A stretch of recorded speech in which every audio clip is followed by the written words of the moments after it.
Hello student, आज हम लोग पढ़ने वाले हैं प्रोजेक्टाइल मोशंस के बारे में, मतलब प्रक्षेप गति के बारे में। तो अब यहाँ पे देखिए कि हमने क्या किया। अगर कोई पहले हम लोग बात करते हैं कि प्रोजेक्टाइल मोशंस में होते क्या हैं। तो जैसे मान लीजिए कि अगर हमारा कोई ऑब्जेक्ट हो, ठीक है, इस ऑब्जेक्ट का अगर एक्सेलरेशन क्या हो कि अगर यूनिफॉर्म हो, त्वरण अगर कांस्टेंट है, एक जैसा त्वरण है, और इसको मान लेते हैं कि अगर इसका जो वेलोसिटी है, वेलोसिटी का जो मैग्नीट्यूड हो वो सेम हो, बट इसका जो डायरेक्शन है वो टाइम के रिस्पेक्ट में अगर चेंज हो रहा है, और ये जो मोशन हो रहा है अगर अगेंस्ट द ग्रेविटी, मतलब गुरुत्वीय त्वरण के अगर विरुद्ध अगर मोशन हो रहा है, तो अगर इस टाइप के जो मोशन है तो उसमें जो पार्टिकल का जो मूवमेंट होता है अगेंस्ट द ग्रेविटी, वह एक कर्व पाथ जैसा होता है। एक हमारा क्या होता है कि एक वक्र पथ पे चलता है। तो अब यहाँ पे हमने क्या किया है कि और इस टाइप के मोशन की हम लोग बोलते हैं प्रोजेक्टाइल मोशन। तो यहाँ पे हमने क्या किया है कि ये एक ऑब्जेक्ट वो पे लिया है और इसको क्या किया है कि हॉरिजॉन्टल मतलब हॉरिजॉन्टल एक्सिस से इसको हमने वर्टिकल कंपोनेंट में, तो इस वर्टिकल डायरेक्शन में हमने डिफरेंट डायरेक्शन में इसको थ्रो किया। तो जब डिफरेंट डायरेक्शन में इस थीटा एंगल पे, और जो वर्टिकल कंपोनेंट है इस वर्टिकल कंपोनेंट से थीटा डिग्री को बनाते हुए इसको यू वेग से हमने क्या किया, यू वेलोसिटी से इसको हमने थ्रो किया। जब थ्रो किया तो इसका वेलोसिटी देख रहे हैं कि हमारा जो इनिशियल वेलोसिटी, तो इनिशियल वेलोसिटी तो हमारा यू है। अब देखिए मान लीजिए ये पॉइंट ए पे रीच कर गया, तो अब यहाँ पे जो इसकी वेलोसिटी होगी, वेलोसिटी कुछ चेंज हो गया। तो वो वेलोसिटी हमने ले लिया कि वी है। अब वी का कंपोनेंट लिखे V X and V Y. तो वर्टिकल कंपोनेंट हमारा वी वाई हो गया, हॉरिजॉन्टल कंपोनेंट हमारा वी एक्स हो गया। मतलब ये हमारा हो गया कि क्षैतिज घटक, और ये हो गया हॉरिजॉन्टल। तो जो हमारा देखिए हॉरिजॉन्टल मीन्स होता है क्षैतिज घटक, और वर्टिकल मीन्स होता है हमारा ऊर्ध्वाधर घटक। तो अब यहाँ पे जैसे मान लीजिए कि अगर टी टाइम इंटरवल बाद अगर हम पॉइंट पी पे रीच कर गए, तो अब पी पॉइंट पे जो हमारा कंपोनेंट बनेगा, तो यहाँ पे जो वर्टिकल कंपोनेंट है, मतलब वर्टिकल वेलोसिटी, वो तो जीरो हो जा रहा है। बट हमारा यहाँ पे देखिए कि जो वर्टिकल वेलोसिटी के लॉन्ग्स अगर यहाँ पे मान लेते हैं कि आ जाते हैं कि एक अनदर पॉइंट मान लेते हैं कि यहाँ पे मान लीजिए कि हमारा बी पॉइंट हो, ठीक है। तो अब बी पॉइंट पे जैसे पहुंच रहे हैं, तो अब यहाँ पे भी हमारा हॉरिजॉन्टल कंपोनेंट वर्टिकल कंपोनेंट मिल रहे हैं, और ये हमारा हो गया वेलोसिटी। तो अब देखिए जैसे मान लीजिए अगर पॉइंट पी पे जब रीच कर गए, तो यहाँ पे हमारा जो वेलोसिटी है, तो हॉरिजॉन्टल कंपोनेंट यहाँ पे मिलेगा, मतलब हॉरिजॉन्टल जो इसको रेंज प्रोवाइड करेगा वो हमारा हॉरिजॉन्टल कंपोनेंट होगा। बट जो हाइट इसको प्रोवाइड कर रहा है, जो इसकी ऊंचाई दे रहा है, वो कौन दे रहा है, तो यह इसका वर्टिकल कंपोनेंट, मतलब ये हमारा जो अब इसके कंपोनेंट्स को अगर हम लोग लिखें, तो अब देखिए अगर मान लेते हैं कि अब ये तो हमारा हो गया कि प्रोजेक्टाइल मोशंस। अब आते हैं कि इसकी बात करते हैं कि जो प्रोजेक्टाइल मोशंस होते हैं, इस प्रोजेक्टाइल मोशंस में कि इसका जो पाथ होगा वो कैसा होगा।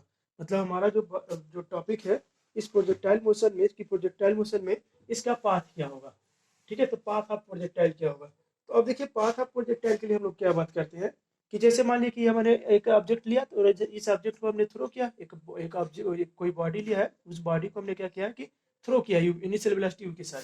तो उसका जो पाथ मिला, तो पाथ हमारा तो एक इस टाइप कॉप टाइप का मिला है। तो इसको तो हम लोगों ने प्रोजेक्टाइल पाथ किया, मतलब कर्व पाथ का। लेकिन अभी जब शो करके देखेंगे तो ये हमारे को मिलेगा कि एक पैराबोलिक है, एक पैराबोला है। तब इसको हम लोग पहले डिराइव करते हैं कि कैसे होगा। तो हम लोग का बनता है कि पाथ ऑफ प्रोजेक्टाइल मीन्स प्रक्षेप पथ, कि प्रक्षेप पथ कैसा होगा। तो अब देखिए कि मान लेते हैं कि अगर इस जो कंपोनेंट है, तो ये वेलोसिटी यू है, तो यू को कंपोनेंट्स को अगर हम लोग लिखें, तो यू एक्स इक्वल टू हम लोग लिख सकते हैं यू कॉस थीटा, ठीक है, ये इक्वेशन 1 हो गया। एंड यू आई कंपोनेंट, मतलब वर्टिकल कंपोनेंट, ये क्षैतिज घटक हो गया, ये ऊर्ध्वाधर घटक।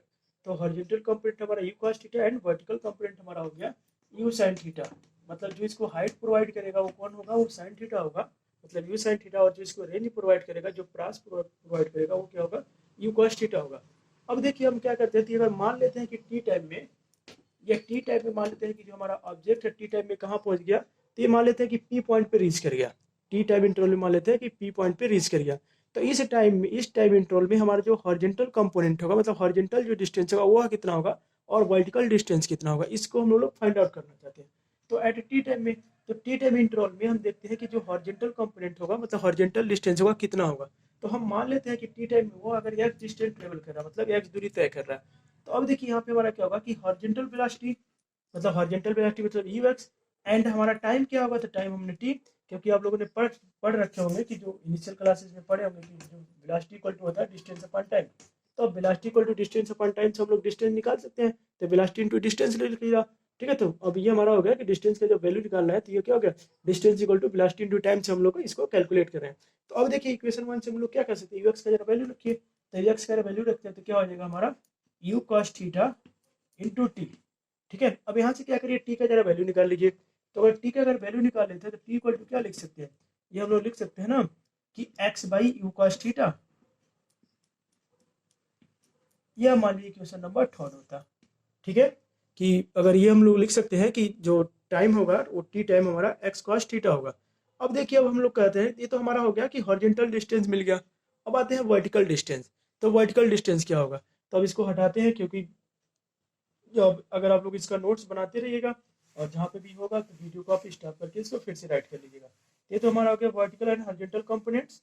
अब इसमें देखिए अब क्या करते हैं कि ये जो हमारे कंपोनेंट जो हम लोग को प्रोवाइड हुए, जो कंपोनेंट्स मिले हैं, तो अब यहाँ पे हम लोग को देखिए अब इसी तरह से हम क्या करते हैं कि वर्टिकल डिस्टेंस फाइंड आउट कर रहे हैं कि टी टाइम में कितना हमने ऊर्ध्वाधर दूरी तय किया। तो अगर ऊर्ध्वाधर दूरी, तो हम लोग सेकंड इक्वेशन ऑफ मोशन का यूज करेंगे। तो मान लिया हम कह रहे हैं कि एच इक्वल टू, अगर ये सेकंड इक्वेशन ऑफ मोशन लिख रहे हैं एच इक्वल टू, तो हम लोग कौन सा कंपोनेंट लिख रहे हैं? तो ऊर्ध्वाधर कंपोनेंट, तो vertical component u y into t हो गया, माइनस अगेंस्ट द ग्रेविटी जब वर्क होता है तो क्या करते हैं, ए को हम लोग जैसे आपने एच इक्वल टू पढ़ा होगा, एच इक्वल टू आप लोगों ने पढ़ा होगा कि U T plus half A T square, ठीक है। तो अब देखिए जब अगेंस्ट द ग्रेविटी होता है, जब गुरुत्वीय त्वरण के विरुद्ध जब मोशन होता है, तो हम लोग क्या करते हैं, ए को माइनस जी से रिप्लेस कर देते हैं। तो अब ए को माइनस जी से जब रिप्लेस करेंगे तो ये हमारा जो फॉर्मूला बनकर आएगा वो 1/2 जी टी स्क्वायर होगा, ठीक है। तो अब देखिए अब यहाँ से इसको, अब जो पिछले क्वेश्चन थर्ड में हम लोग टी का वैल्यू निकाला था ना, वो टी का वैल्यू ला करके यहाँ पे पुट करते हैं। तो अगर वह टी का वैल्यू ला के पुट करेंगे और हम मान रहे हैं कि जो हमारा वर्टिकल डिस्टेंस है वो टोटल वाई है, कि वाई डिस्टेंस हमारा क्या कर रहा है, ट्रेवल कर रहा है। तो ये तो हमारा यू आई मीन्स हमारा हो गया कि यू साइन थीटा, ठीक है। और टी का वैल्यू हम लोग ने जो निकाला था वो कितना निकाला था, x by you cos theta, ठीक है। और माइनस, अब देखिए जी टी का वैल्यू लिखते हैं, तो अब यहाँ पे स्पेस कम है तो इसको हम यहाँ पे लिख लेते हैं। तो माइनस यहाँ से ये माइनस हमारा 1/2 जी, और टी के यहाँ पे क्या चीज, तो x by you cos theta का पूरे का होल स्क्वायर, ठीक है। अब देखिए अब इसके बाद क्या करते हैं, तो अब हम लोग इसको ये हमारा हो जाएगा, यू से भी तो कैंसिल हो गया, sign theta by cos theta क्या हो जाता है, टेन थीटा हो जाता। तो ये हमारा हो जाएगा कि टेन थीटा, ठीक है, ये टेन थीटा एक्स हो गया, माइनस अब देखिए ये एक्स हम बाहर कर लेते हैं और you square cos square theta लिख सकते हैं। तो इसको ओवरऑल लिख सकते हैं कि 1/2 g by u square cos square theta, और पूरे का हम लोग क्या कर लेते हैं, एक्स स्क्वायर को बाहर कर लेते हैं, ठीक है। तो अब देखिए ये जो y हमारा है ये तो हमारा हो गया एक इक्वेशन बन गया, और इसी को हम लोग कहते हैं ये जो हमारा जो है ये पैराबोलिक इक्वेशन है। मतलब देखिए जो ये y हमारा होगा तो y क्या होगा, ये वेरिएबल y हमारा वेरी कर रहा है किसके रिस्पेक्ट, लीनियर वेरी कर रहा है, लीनियरली वेरी कर रहा है किसके रिस्पेक्ट में, x के रिस्पेक्ट में। ये हमारा एक इक्वेशन है, क्वाड्रेटिक इक्वेशन, मतलब द्विघात इक्वेशन है, किसमें, x में, ठीक है। और x का जब वैल्यू पुट कर रहे थे क्या होगा कि y उसी के अकॉर्डिंग हमारा चेंज होगा। तो अब हम लोग देखिए इसमें किए क्या है, पहला हम लोगों ने यू एक्स कंपोनेंट लिखा था कि u x equal to u cos theta लिखा था, और फिर वो यू आई कंपोनेंट लिखा था u i equal to u sine theta लिखा था। फिर हमने टी टाइम इंटरवल में यू एक्स को फाइंड आउट किया। तो अब टी टाइम इंटरवल में हमने एक्स डिस्टेंस फाइंड आउट किया कि कितना हमने हॉरिजॉन्टल मतलब कितना क्षैतिज दूरी चले हैं। तो वो क्षैतिज दूरी जो हमको मिला था वो हम लोग को सिंपल मिल गया था कि u x equal to u x, मतलब u x u x into t, और यू एक्स का वैल्यू लिख देते यू कॉस थीटा। अब वहां से हमने टी का वैल्यू निकाला था और टी का वैल्यू ला करके अब वो पुट किया गया था, टी का वैल्यू निकाल लिया था। अब देखिए इसके बाद हम हॉरिजॉन्टल मतलब हॉरिजॉन्टल निकल गया, वर्टिकल अब ऊर्ध्वाधर दूरी कितना है, तो ऊर्ध्वाधर दूरी को हम लोग सेकंड इक्वेशन ऑफ मोशन से लिखा कि h equal to u t minus half g t square. अब यहाँ से क्या किए कि टी का जो वैल्यू हम पीछे निकाले थे इक्वेशन नंबर थर्ड में, वो ला करके यहाँ पे पुट किए। अब यहाँ से यू कट गया था और ये हम लोग का 1/2। तो अब देखिए एक्स स्क्वायर तो बाहर कर दिया है, और g u square cos square theta इसको एक ब्रैकेट में कर दिया, और ये जो हमारा मोशन होता है इसी को हम लोग कहते हैं, ये जो इक्वेशन ये शो कर रहा है कि हमारा क्या है कि अगर जो अगर रेक्टेंगल मतलब कोई अगर बॉडी को हम हॉरिजॉन्टल से वर्टिकल डिस्टेंस में उसको मूव करेंगे, उसको मूव अगर थ्रो करते हैं तो उसका जो पाथ होता है क्या कैसा होता है, पैराबोलिक होता है, वह एक पैराबोला होता है। तो पाथ ऑफ प्रोजेक्टाइल क्या होता है, पैराबोला होता है। ये तो हम लोग का हो गया। अब बात करते हैं कि इसका फ्लाइट टाइम कितना होगा, मतलब उड्डयन काल।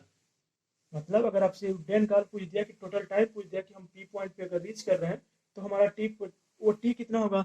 अब देखिए उड्डयन काल में हमारा होगा कि जो फ्लाइट टाइम होगा, तो फ्लाइट टाइम क्या हो गया, तो अगर मान लेते हैं कि कोई ऑब्जेक्ट है अगर मिनिमम से मैक्सिमम रीच कर गया, फिर मैक्सिमम से मिनिमम, मतलब टोटल टाइम टेकन बाई, मतलब अगर पॉइंट ओ से हम चल रहे हैं और पॉइंट ओ से इस पूरे प्रोजेक्टाइल पाथ को कंप्लीट करने में जो टाइम लग रहा है ना, उसी टाइम को हम लोग कहते हैं फ्लाइट टाइम, मतलब उड्डयन काल।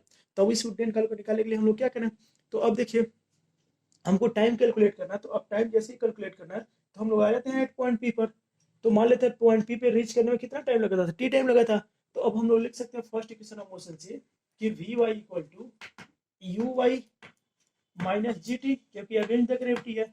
अब देखिए यहाँ पे वी वाई तो हमारा जीरो है, क्योंकि वर्टिकल कंपोनेंट वहाँ पे कितना है, जीरो है। यू वाई को कितना लिख सकते हैं, यू साइन थीटा लिख सकते हैं, ठीक है, माइनस जी टी।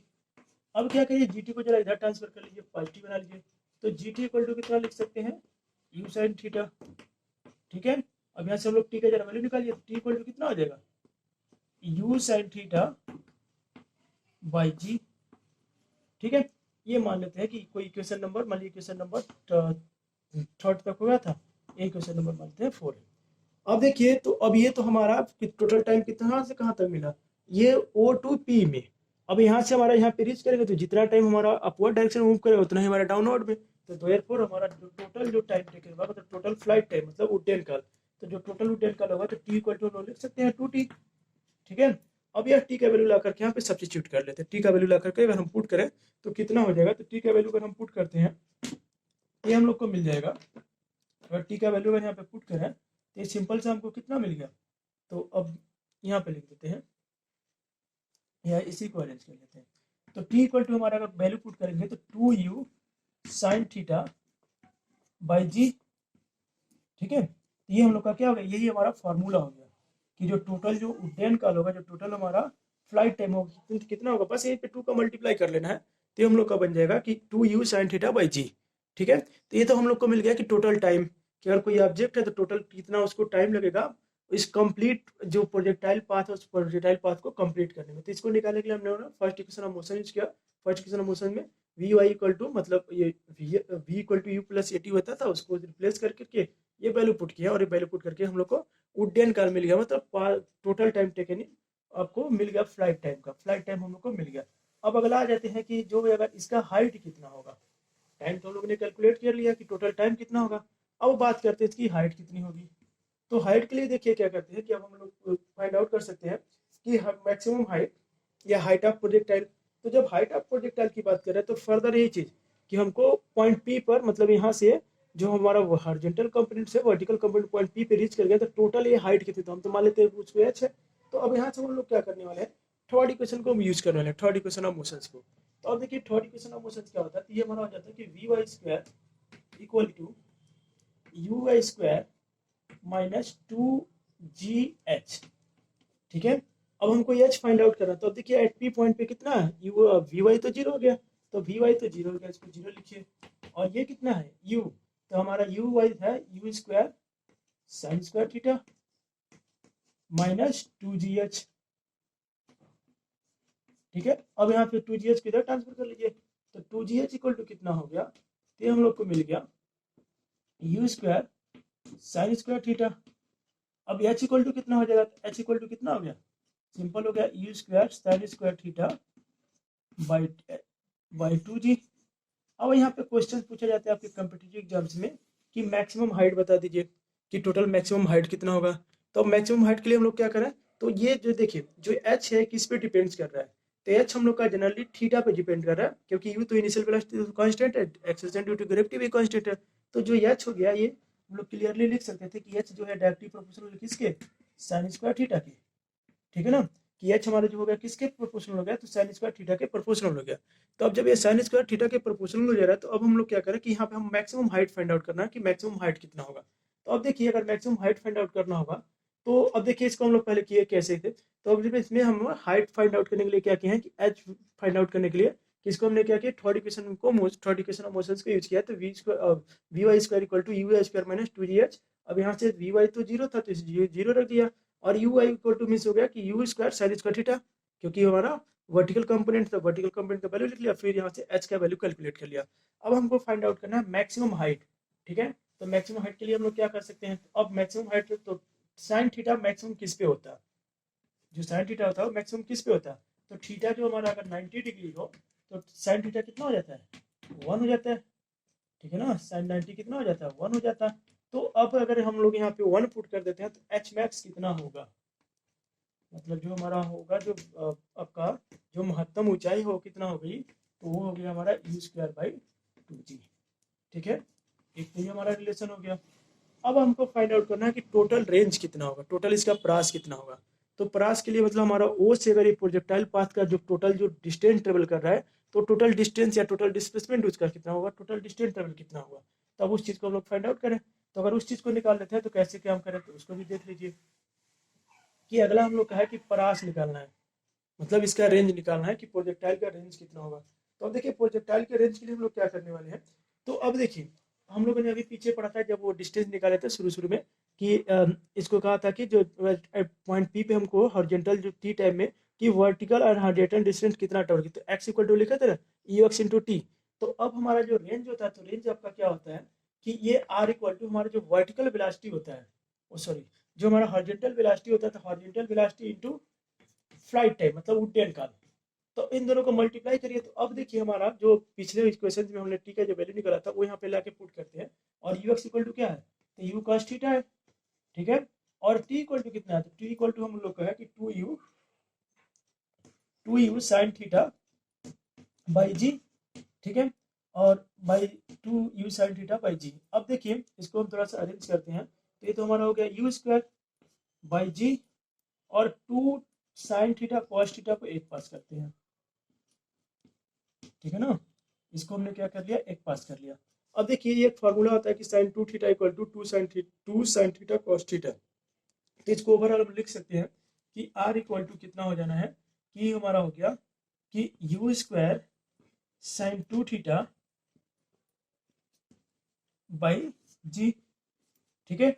ये हमारा हो गया रेंज, मतलब प्रोजेक्टाइल की प्रास हो गया कि प्रोजेक्टाइल का प्रास कितना होगा। तो आर इक्वल टू कितना हो गया, u square sine two theta by g, ठीक है। तो इसकी प्रास हो गई। अब देखिए कि इसको हम लोग ने फाइंड आउट कैसे किया, तो हमारा इसको डिफिनेशन बनाए हैं कि total distance travel in the projectile motion को, टोटल हमने टी टाइम इंटरवल में कितना हमने डिस्टेंस ट्रेवल किया उसी को हमने इसका रेंज कहा है। तो हमको रेंज कौन प्रोवाइड कर रहा है, तो ये यू एक्स मतलब हॉरिजॉन्टल कंपोनेंट जो 36 घटक है ये हमको परास दे रहा है। तो अभी हमको लिख सकते थे कि R equal to u x t, मतलब u x into t. T means हमारा हो गया कि फ्लाइट टाइम या आपका उड्डयन काल। अब यहाँ से हमने वैल्यू लिख लिया है कि अब यू एक्स का वैल्यू कितना था, यू कॉस थीटा, और टी का value two u sine theta by g. इसको फिर इसके बाद अरेंज के लिए फिर यहाँ पे एक फॉर्मूला लगाए हैं कि two sine theta cos theta को हम लिख सकते हैं साइन टू थीटा, ठीक है। अब इसको अरेंज के लिए अब आपका यहाँ पे क्वेश्चन ऐसे बन जाते हैं कि अगर मान लीजिए कि ये हमारा क्या हो कि मैक्सिमम प्रास कब मिलेगा, मैक्सिमम हम लोग का रेंज कब मिलेगा। तो मैक्सिमम रेंज के लिए अभी यहाँ फर्दर हम लोग को दिख रहा है कि जो ये प्रोजेक्टाइल जो मोशन है, प्रोजेक्टाइल मोशन का जो रेंज है वो किस पे डिपेंड कर गया, तो ये डायरेक्टली हमारा हो गया साइन टू थीटा के डिपेंड कर गया। तो हम क्लियरली कह सकते थे कि आर जो है किस पे डिपेंड कर गया, साइन टू थीटा पे डिपेंड कर गया, ठीक है। ये साइन टू थीटा पे आपका डायरेक्टली प्रोपोर्शनल है, इसी पे डिपेंड कर रहा है। तो अगर आपसे पूछ दिया कि मैक्सिमम रेंज बता दीजिए, तो अभी इसको साइन टू थीटा को कितना देना चाहिए, मैक्सिमम होना चाहिए।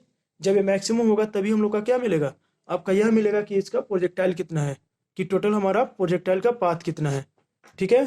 तो अब ये चीज़ मिलेगा। तो अब इसके लिए हम लोग क्या किए हैं कि अब फर्दर हम देखिए क्या करते हैं।